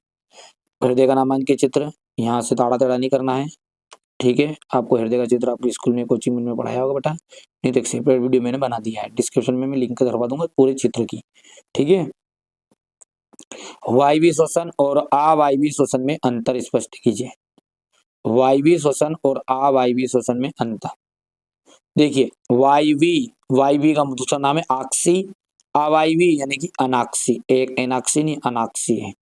ठीक है, देखो ऑक्सी यानी ऑक्सीजन की आवश्यकता, अनाक्सी यानी ऑक्सीजन की आवश्यकता की जरूरत नहीं है। यहाँ क्रिया कोशिका द्रव्य और माइटोकॉन्ड्रिया में घटित में पूर्ण होती है। यहाँ क्रिया कोशिका द्रव्य में घटित एवं पूर्ण होती है, तो इसको घटित क्यों लिखो, डायरेक्ट लिखो। यहाँ क्रिया कोशिका द्रव्यों के माइटोकॉन्ड्रिया में पूर्ण होती है और ये यहाँ क्रिया कोशिका द्रव्यों में संपन्न होती है। इस क्रिया में ग्लूकोज का पूर्ण अपघटन होता है, इस क्रिया में ग्लूकोज का अपूर्ण अपघटन होता है। इस क्रिया में कार्बन डाइऑक्साइड ने CO2 और जल उत्पन्न होते हैं। इस क्रिया में, ठीक है, एथेनॉल और कार्बन डाइऑक्साइड उत्पन्न होते हैं। ठीक है भैया, इसके बाद में यहाँ इस श्वसन में बहुत अधिक ऊर्जा मुक्त होती है, इसमें बहुत कम ऊर्जा मुक्त होती है। ये कर सकते हैं ये चीज, वायवीय और अवायवीय श्वसन में अंतर। पहले ऑलरेडी पढ़ा दिया ये भी वीडियो मैंने, समझने के लिए आप सर्च भी कर सकते हो, वैसे याद भी होता है ना अधिकतर हमारे बच्चों को।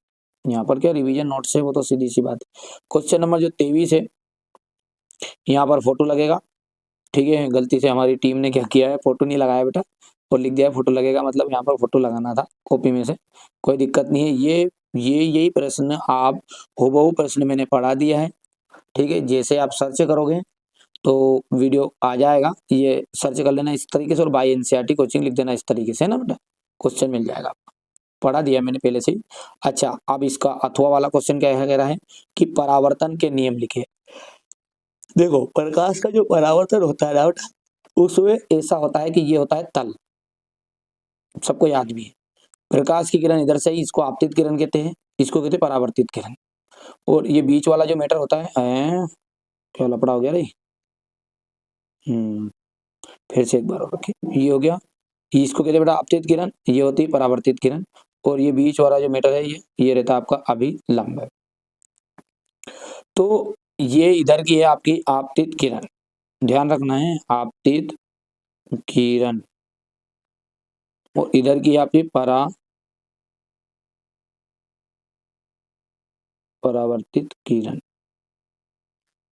देखो आपतित किरण और परावर्तित किरण दोनों के बीच में जो बना कोण है ना, वो बराबर होता है हमेशा, ठीक है। आपतित किरण और परावर्तित किरण के बीच में जो बना कोण होता है वो बराबर होता है। अच्छा, आपतित किरण और अभिलंब दोनों के बीच में बनने वाले कोण को कहते हैं अपन आपतन कोण। गलत बोल दिया मैंने, गलती से मैंने परावर्तित बोल दिया था ना, बट कोई दिक्कत नहीं, आपतन कोण। और परावर्तित किरण और अभिलंब दोनों के बीच में बनता जो कोण कहता है परावर्तन कोण।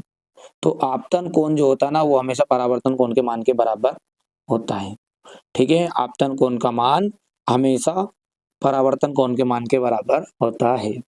अच्छा, इधर की है आपतित किरण, इधर की है परावर्तित किरण और बीच वाला है अभिलंब। आपतित किरण, परावर्तित किरण और अभिलंब तीनों एक ही तल पर स्थित होते हैं, बस सीधी सी बात है, ये हो गया अब परावर्तन के नियम।